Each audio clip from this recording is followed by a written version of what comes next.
400 साल तक बर्फ में दबे रहे केदारनाथ धाम के 10 रहस्य। भारतीय राज्य उत्तराखंड में गिरिराज हिमालय की केदार नामक चोटी पर स्थित देश के 12 ज्योतिर्लिंगों में से एक सर्वोच्च केदारेश्वर ज्योतिर्लिंग का मंदिर। इस संपूर्ण क्षेत्र को केदारनाथ धाम के नाम से जाना जाता है। ये स्थान छोटा चार धाम में से एक है।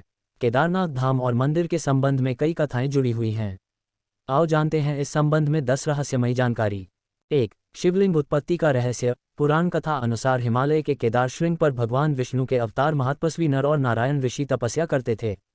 उनकी आराधना से प्रसन्न होकर भगवान शंकर प्रकट हुए और उनके प्रार्थनानुसार ज्योतिर्लिंग के रूप में सदा वास करने का वर प्रदान किया। ये स्थल केदारनाथ पर्वतराज हिमालय के केदार नामक श्रृंग पर अवस्थित है। केदार घाटी में 2 पहाड़ हैं, नर और नारायण पर्वत विष्णु के 24 अवतारों में से एक नर और नारायण ऋषि की यह तपोभूमि है। दूसरी ओर बद्रीनाथ धाम है जहां भगवान विष्णु विश्राम करते हैं। कहते हैं कि सतयुग में बद्रीनाथ धाम की स्थापना नारायण ने की थी। इसी आशय को शिव पुराण के कोटि रुद्र संहिता में भी व्यक्त किया गया है। 2. पांडव कथा। कहा जाता है जब पांडवों को स्वर्ग प्रयाण के समय शिवजी ने भैंसे के स्वरूप में दर्शन दिए थे जो बाद में धरती में समा गए, लेकिन पुनर्तः समाने से पूर्व भीम ने उनकी पूंछ पकड़ ली थी। जिस स्थान पर भीम ने इस कार्य को किया था उसे वर्तमान में केदारनाथ धाम के नाम से जाना जाता है, एवं जिस स्थान पर उनका मुख धरती से बाहर आया उसे पशुपतिनाथ नेपाल कहा जाता है। पुराणों में पंचकेदार की कथा नाम से इस कथा का विस्तार से उल्लेख मिलता है। 3. केदारनाथ और पशुपतिनाथ मिलकर पूर्ण शिवलिंग बनता है। केदारनाथ मंदिर उत्तराखंड के रुद्रप्रयाग जिले में स्थित है। इसे अर्ध ज्योतिर्लिंग कहते हैं। नेपाल के पशुपतिनाथ मंदिर को मिलाकर यह पूर्ण होता है। यहाँ स्थित स्वयंभू शिवलिंग अति प्राचीन है। यहाँ के मंदिर का निर्माण जन्मेजय ने कराया था और जीर्णोद्धार आदि शंकराचार्य ने किया था।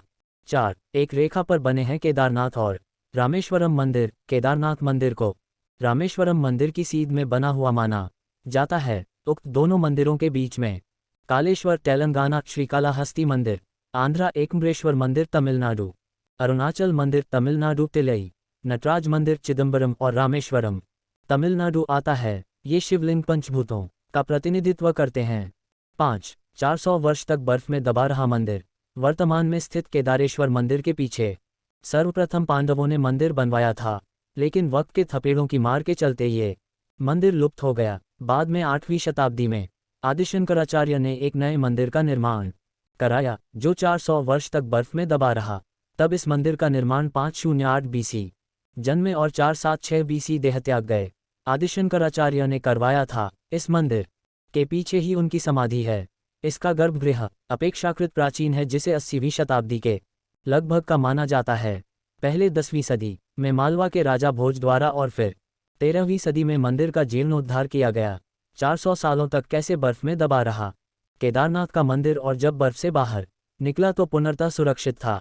देहरादून के वाडिया इंस्टीट्यूट के हिमालयन जियोलॉजिकल वैज्ञानिक विजय जोशी के अनुसार 13वीं से 17वीं शताब्दी तक यानी 400 साल तक एक छोटा हिमयुग आया था, जिसमें हिमालय का एक बड़ा क्षेत्र बर्फ के अंदर दब गया था। उसमें यह मंदिर क्षेत्र भी था। वैज्ञानिकों के अनुसार मंदिर की दीवार और पत्थरों पर आज भी इसके निशान देखे जा सकते हैं। दरअसल केदारनाथ का ये इलाका चोराबरी ग्लेशियर का एक हिस्सा है।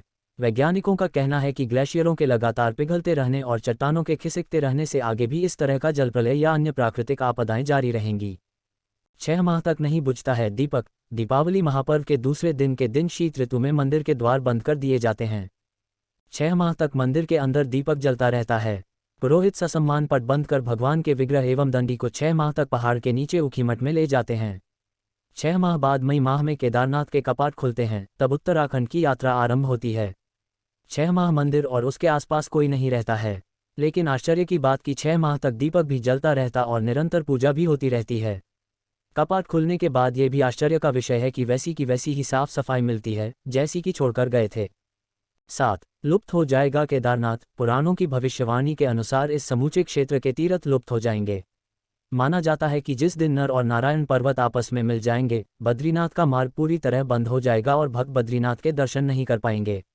पुराणों के अनुसार वर्तमान बद्रीनाथ धाम और केदारेश्वर धाम लुप्त हो जाएंगे और वर्षों बाद भविष्य में भविष्य बद्री नामक नए तीर्थ का उद्गम होगा।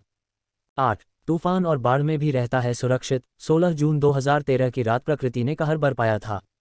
जल प्रलय से कई बड़ी बड़ी और मजबूत इमारतें ताश के पत्तों की तरह ढहकर पानी में बह गईं, लेकिन केदारनाथ के मंदिर का कुछ नहीं बिगड़ा।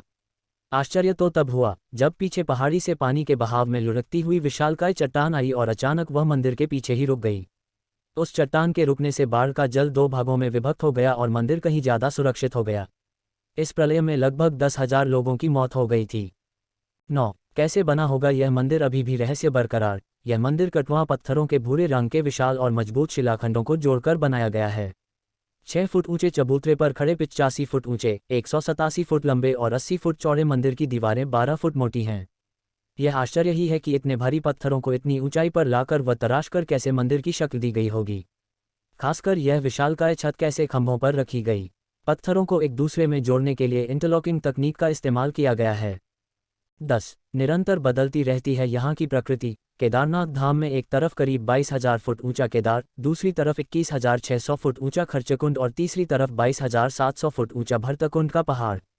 न सिर्फ 3 पहाड़ बल्कि 5 नदियों का संगम भी है यहाँ। मंदाकिनी, मधुगंगा, क्षीरगंगा, सरस्वती और स्वर्णगौरी। इन नदियों में अलकनंदा की सहायक मंदाकिनी आज भी मौजूद है। इसी के किनारे है केदारेश्वर धाम। यहाँ सर्दियों में भारी बर्फ और बारिश में जबरदस्त पानी रहता है। यहाँ कब बादल फट जाए और कब बाढ़ आ जाए कोई नहीं जानता।